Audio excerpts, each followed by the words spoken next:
All right, so just like this warm-up, which you'll eventually, like if you go through those slides, you'd see there's going to be questions that are based on a graph that I provide, and then there's going to be questions that are based on a graph that you have to make.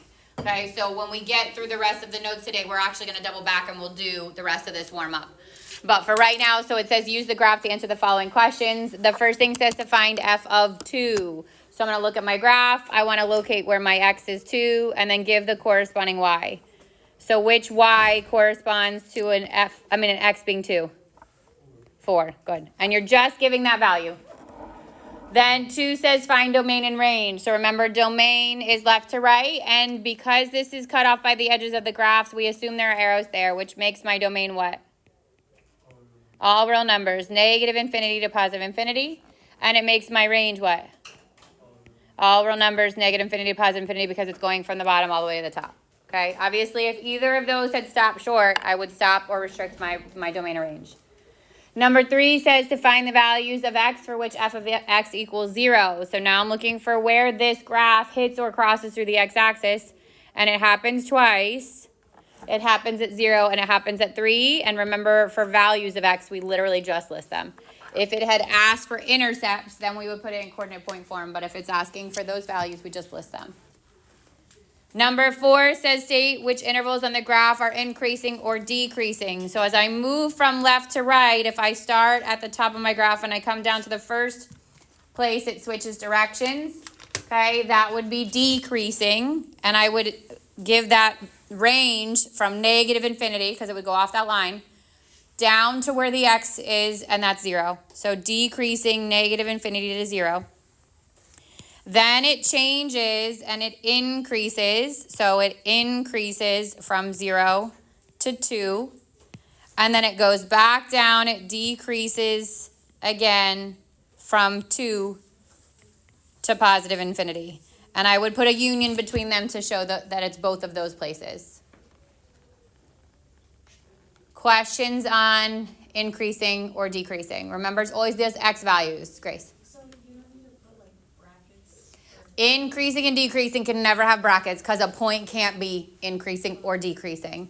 If it ended or started constant, like we talked about yesterday, if it started horizontal or ended horizontal with a solid dot, that's the only time you're ever going to see brackets. And then 5 says state all the relative max or min values. So every time it dips down and comes back up, which would be here, is a minimum value. That's 0, 0. And every time it goes up and dips back down again, which would be that 2, 4, is a maximum.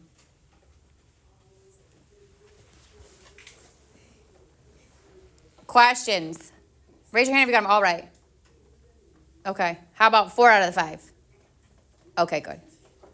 If you didn't get it right, do you understand it now, even more importantly? Yes? Everybody's good? Okay. So we're going to come back to calculator use. Yes, so this is part 2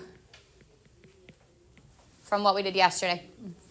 So quick refresher. We talked about domain and range from the left and the right, and the range from the bottom to the top. We talked about the vertical line test. If a vertical line hits your graph at more than 1 point, it fails, which means it's not a function. We talked about finding the zeros, which means we set the function equal to 0 or find where it crosses the x-axis. We talked about increasing and decreasing behavior. We talked about max and mins. And then we left off with graphing piecewise functions. So there are 2 ways to graph piecewise functions. I'm going to walk you through both processes, and you get to choose which one you use, okay?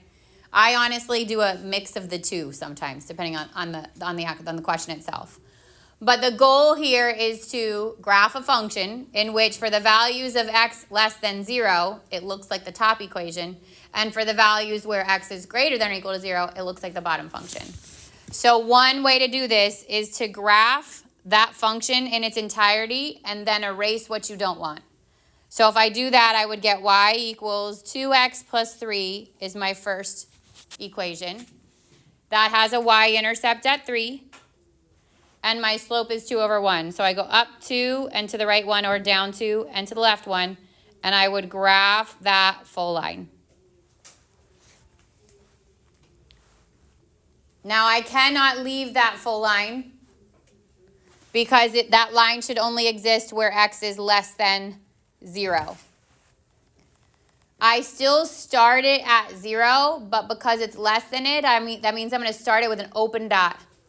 So I'm going to start at 0, and x is 0 here on this graph. But I'm going to make it an open dot because it can't include that point.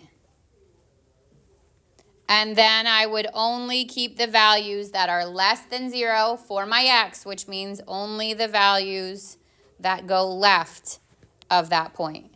And then I would erase the whole rest of it. Obviously easier done on a device than it would be on a piece of paper. You'd have to erase that, so keep that in mind. Then the second part says, and I'm going to change this for the purposes of explanation, and then we'll go back and talk about why that is, but I'm going to change that to 2. And the second part says this would be y equals negative x plus 2. And that means I have a y-intercept at 2, and I have a negative 1 as my slope. So I go down 1 into the right one, or up 1 into the left one, and my line would look like that if it was just graphed as usual. But I can't keep that whole thing. 1, this is going to fail my vertical line test, so if I left it, hopefully you would catch that. 2, I only want it for where the values are greater than or equal to 0. So I'm going to erase everything that is not greater than or equal to 0. So I'm going to erase everything except for from 2 or 0 to positive infinity.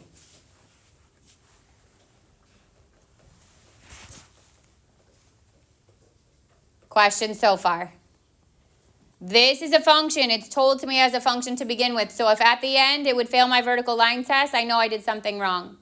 Notice that I have 2 y's. I have 0, 2, and I have 0, 3, but one's an open dot and one's a solid dot. That's fine. If they were both solid dots, it would be a problem, okay? And if I had graphed it like it was originally, which the y-intercept would be 3, then I would have gotten a graph that looked like this. So it would have, this one started at 3 and went down. The second one would have started at 3 and had a negative slope, so it would have looked like this.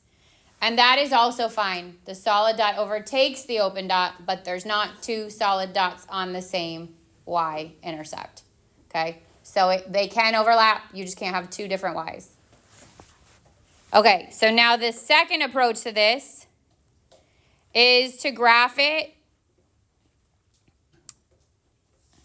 I didn't want to erase it all, but it's probably easier. Okay, to graph them only from the points that are given. So like almost using a t-chart. So I'll go to the first one, and I'll say I only want this for the values that are less than x. So I actually can do a little t-chart. Where x is less than 0. I'm going to start at 0 because I need to know what happens there, but it's going to be an open dot. And then I'm going to go less than. So I'm going to go negative 1. A line only needs 2 points. And then I can plug that in. 2 times 0 is 0 plus 3, that's 3. And 2 times negative 1 plus 3 is negative 2 plus 3, which is 1. And then I can plot those 2 points. The 0 is going to get the open dot. Negative 1, 1, and then I would know it goes in that direction. And I'm only plotting those points. And then I'm going to stick with this being 2, okay? But I'm going to use the t-chart for this one. This time, I want it to be greater than or equal to 0. So I'm going to give 0 and 1 because I want it to be greater than 0. So I'd get 2 minus 0, which is 2, and 2 minus 1, which is 1.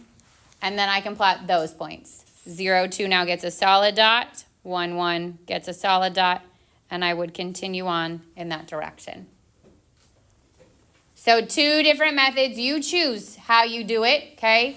I will be honest that if it's lines, I typically just graph them based on the y equals intercept point in the direction it goes in.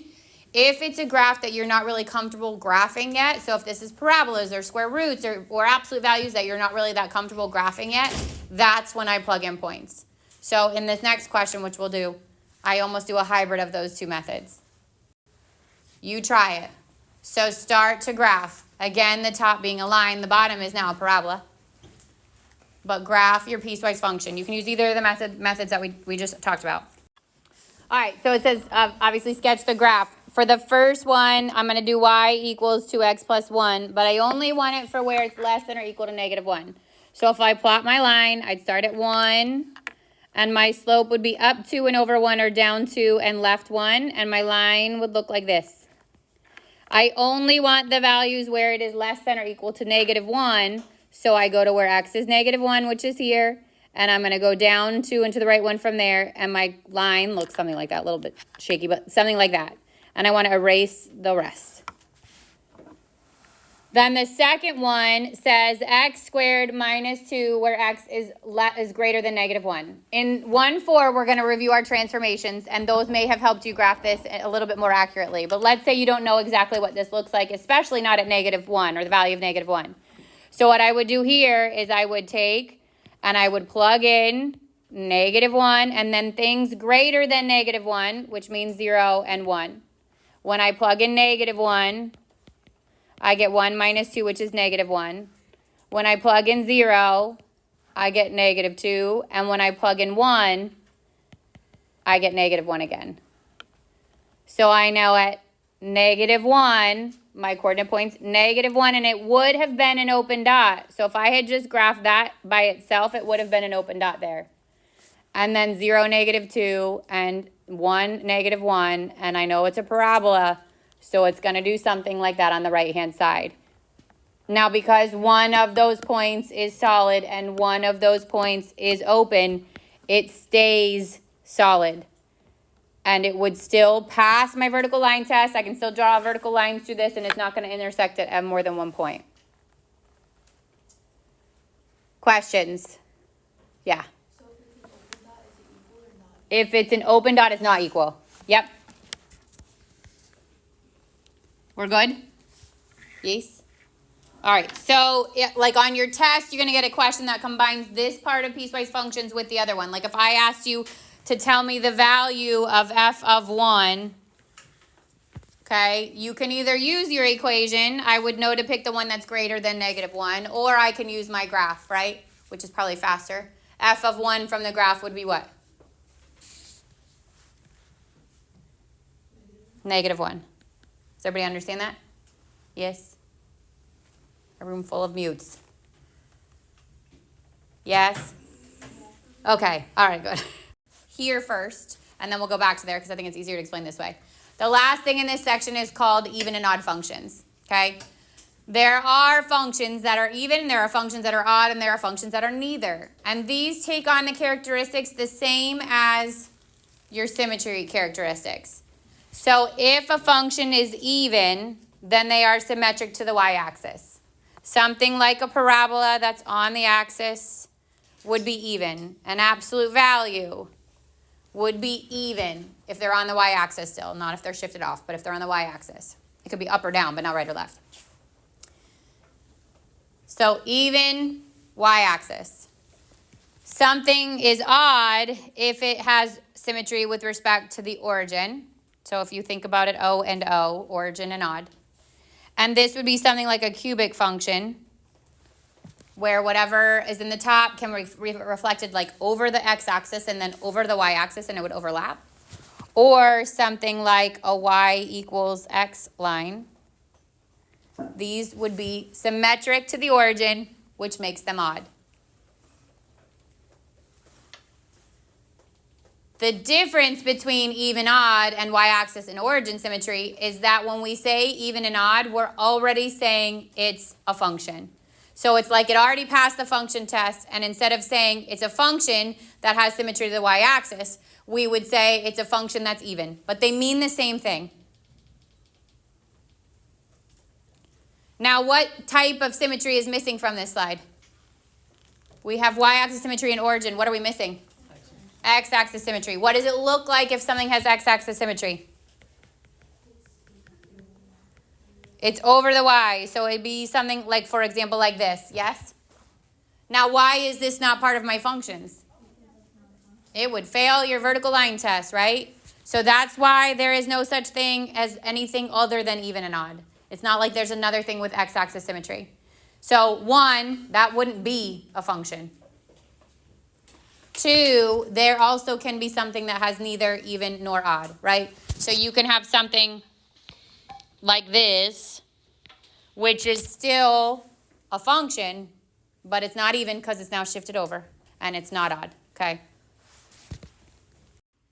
Okay, our tests for y-axis symmetry and origin are almost the same as this. The notation looks a little bit different, but if you remember, if we're testing to see if something was y-axis symmetry, then we would take a negative x, we would plug it in, and we would see if it goes back to the original, or if everything changed. Well, now we just eliminated the or if everything changes because it will never all change because we're not ever replacing a y.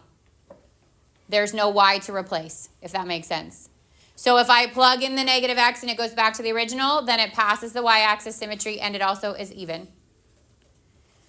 When it's odd, which again we're saying is origin, instead of plugging in for both x and y because we don't have a y, we just plug in for x and it will never go back to the original because then it would be even. Instead, we're looking for it to be all different. So it would be like a f of x equals x to the third plus x, for example. If I take a negative x and I plug it in, a negative with an odd power stays negative, and it would have changed both signs, which means it's got symmetry to the origin, which means it's odd. For a y-axis symmetry, or even it could be f of x equals x squared. When I plug in a negative x, it's going to go back to the original.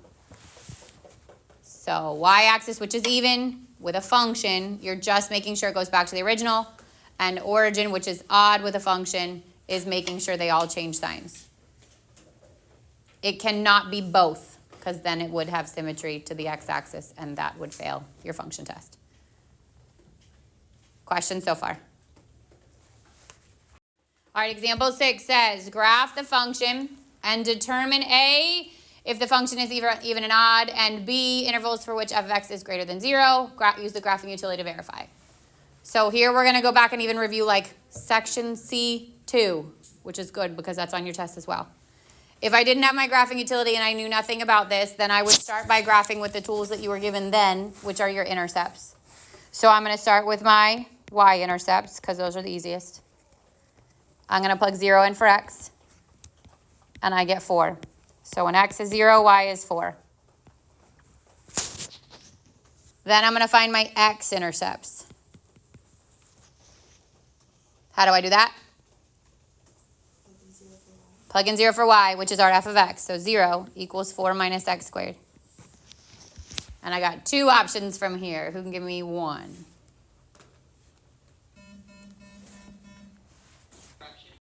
All right, how could I solve this? How could I solve 0 equals 4 minus x squared? What's one option? Listen. I can add the x squared to the other side. X squared would equal 4, and then square root both sides, making sure I do plus and minus. And I get x equals plus and minus 2. So negative 2, 0, and 2, 0. What's the other way I could have solved that? What's it called when there's a minus between two perfect squares? Difference of two squares. So I could have factored it and split and solved it. Okay? You could do it either way. You get the same answer. All right, so now I've got 0, 4 for my y-intercept, negative 2, 0, and positive 2, 0 for my x-intercepts. And I know it's quadratic, so it's consistent with making a parabola. And I know what my graph looks like. That is so funny. Is this function even, odd, or neither?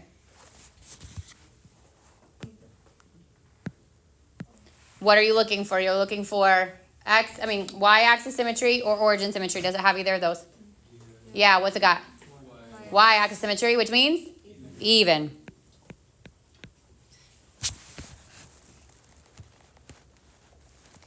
B says, find the intervals for which f of x is greater than or equal to 0. F of x is the same thing as what? Y. So it's like saying, show me on the graph where this graph is greater than or equal to where y is greater than or equal to 0, okay? On any coordinate plane, ignore this graph entirely, just talk about any coordinate plane. Where on that coordinate plane is y greater than or equal to 0?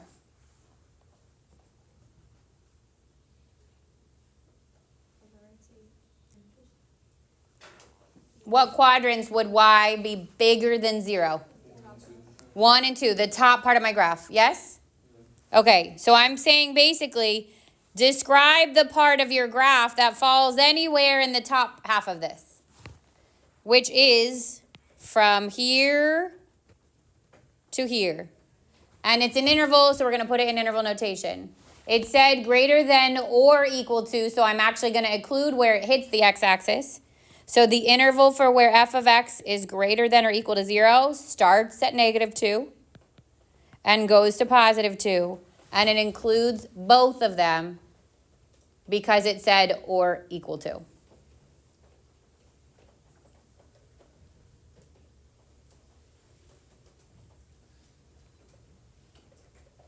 Questions so far? Okay, now think about what would have happened if I had changed that question and I had said, tell me where f of x is less than or equal to 0.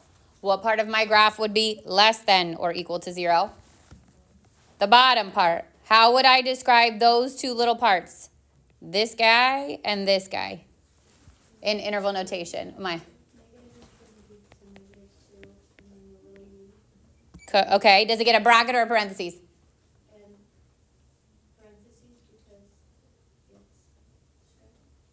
If it was increasing, decreasing, and that's what you're thinking, then yes. But because it says or equal to here, it gets a bracket. Okay?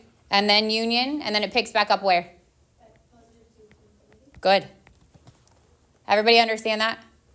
So you're describing the part of your graph that is equal to 0 or bigger than 0, or you're describing the part of your graph that is less than 0 or equal to 0. So two different questions. Make sure you understand both. All right, now let's graph it. So it said use the graphing utility to verify.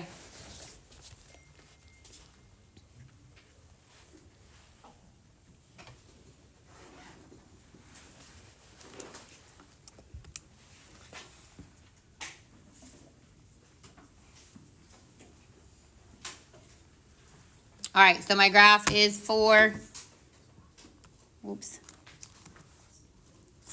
minus x squared. And I'm going to hit graph. And this time, oh, you can't see it. Hang on.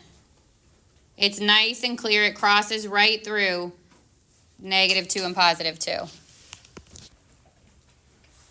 If it didn't, and it won't on your test, like the question on your test that requires you to answer questions on it is going to be like we did in the warm-up. That's why I'm going to go back to it, okay? It will have you'll have to find those specific points, and then you're going to have to answer questions based on it, okay? We're just going to do that to the... Okay, remember I said that sometimes I do like a hybrid mix? I would say for squares that are not on the y-axis, I tend to do a bit of a hybrid mix. So like x squared, if it was right on my y-axis, it was x squared plus 2 or down whatever it is, I could just keep it. I tend to do that, okay? Or you could start at 0, and we're going to review again. We're going to review parabolas tomorrow, but this would be up 1 and to the right 1 from my parabola. The problem is I'm not really getting much of the left side of that. So the rest of it's kind of an approximation, which is when I will go back and I will just say, okay, let me do some points for that one. And I will start my x values where this one starts, which is 1. I know it's going to be an open dot there, but I know I need that point. And then I want it to be less than 1. So then I would go 0 and I would go -1. So think parabola is 3 points. If I plug in 1, I get 1. If I plug in 0, I get 0. If I plug in -1, I also get 1. So at 1, it's 1. At 0, it's 0. At -1, it's 1. And I want it to continue to be less than. So it's going to go, well, this should be an open dot. Because it's not or equal to. It's going to continue to go up this way. That's that part of your graph. The second part says f of x, which means y equals 3. And hopefully you remember from our lines, y equals 3 is a horizontal line. I want it to start at 1, include 1, end at 3, don't include 3. So from 1 to 3, I'm going to get a horizontal line where y is 3. On 1, it's going to be a solid dot, and on 3, it's going to be an open dot. And then the last one would be y equals -x plus 6. I would start at +6, so 1, 2, 3, 4, 5, 6. I can start here. And I know I need it to go to the right. So I have two options. I can go down one and right one, or I can go up one and left one, but I'm not going to go left because that's just going to be something I have to erase. So I'm going to work my way down and to the right. So I have a point here, a point here, a point here, a point here, and that's the first one I can even keep. So I'm going to keep going a little bit, and I would know my graph technically goes all the way up here, but I only want to keep it where it's greater than or equal to 3. So I'm going to ignore all the rest of it that I use to graph and only keep what's there.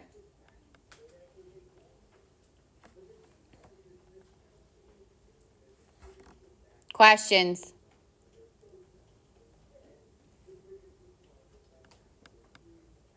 Let's say I was to describe some behavior here. Let's say I was describing increasing and decreasing, because you're going to have to be able to do that with a piecewise function too, right?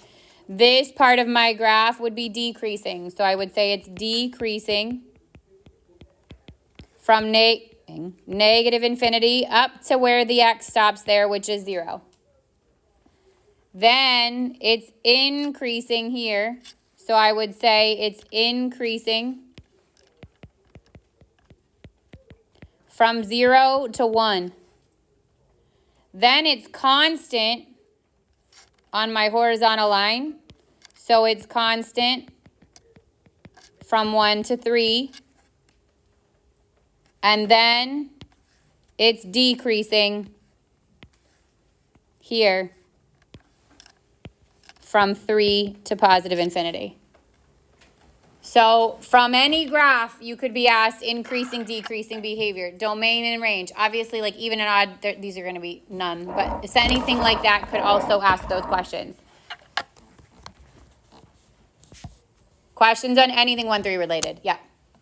Is it constant graphing? Only if the very first part of it is a solid dot and not shared. So the problem here is this little section starts with a solid dot, but this part is increasing, and a point can't be both constant and increasing.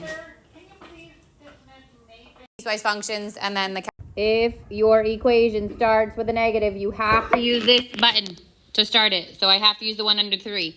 If you use the minus sign, it's going to give you an error, okay? And it's bound to happen to somebody that hasn't practiced this, which is why I'm nagging you to practice it. And if it happens on the test, I cannot help you. I will not.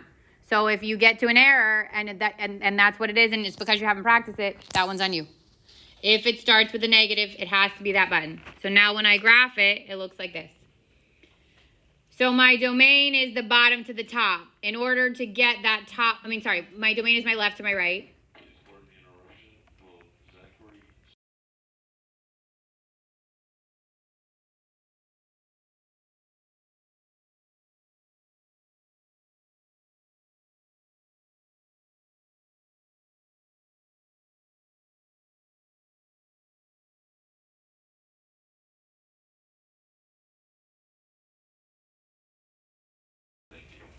So my domain's going to be negative infinity to positive infinity, okay? But my range, in order to get my range, I need to know that top number. So negative infinity to positive infinity is my domain. My range is going to go from negative infinity up to the maximum, so the highest point. So I need to get that anyways for my max min, so I'm going to go there. To get those points, I'm going second, trace, and I go to max. And there are 2 relative maxes. I'm going to need them both, so I'm just going to get them. I'm going to arrow left of the first one, and then I'm going to arrow right of it, and then I'm going to hit guess, and it's going to give me the first one. That max is negative 1.17, so we're going to round to negative 1.12, or negative 1.2, sorry, and then 7.28, so 7.3. I didn't tell you which round to, but for this, you could do the nearest 10th. Then I need the other one, so second trace, I'm going to go to max again. This time I'm going left of the second max, right of the second max, and I'm going to guess, and it's going to bring me to that one, which is 0.9 and 9.1. So that tells me that top point is 9.1. That's the y value there, which is going to be the range, where the range stops. I'm going to go back and get the minimum. Second trace, go to minimum. This time I'm going left of my minimum. I'm going right of my minimum, and I'm hitting guess. And it's bringing me to my minimum, which is negative 0.2 and 4.6. I'll go back to increasing, decreasing behavior just so that I don't have to keep holding the camera. But the next thing I'm going to find is the zeros. Second trace, go to 0. I'm going to go left of the first 0. I'm going right of the first 0. I'm guessing. And I get negative 1.77, so negative 1.8. The y is 1.1 e to the negative 12th, which is in scientific notation. That means that there are 12 zeros in front of that 1, which means it rounds to 0. It's just more specific. Okay, next 0, I'm going to the left of it, which really anywhere here is left of it. I have to go right of it, and then I hit guess, and there's the other one, which is a positive 1.5. And then, while we're going with the calculator, I'm going to get the value. Second trace, go to value, and hit 3.5. And it gives me my value of y, negative 446.9.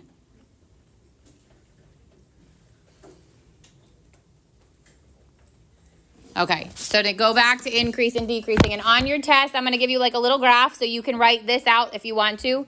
But in order to know the increasing and decreasing where it stops and starts, I have to know these maximum and minimum values, the x coordinates of them. So it helps to label these. If I start with the 1 all the way to the left, that's my negative 1.2 and 7.3. And then the one in the middle is negative 0.2 and 4.6. And then the one over here on the top is 0.9 and 9.1. So the first behavior, increasing and decreasing, starts here. It's going to be up, so it's going to be increasing from negative infinity to that first x, which is negative 1.2. Then it changes and it starts going down, which means it's decreasing from negative 1.2 to negative 0.2. And then it comes back up again from negative 0.2 to 0.9. So that's increasing. And then it decreases again the rest of the way from 0.9 to positive infinity. So in between these, we would have a union for increasing, and in between these, we would have a union for decreasing.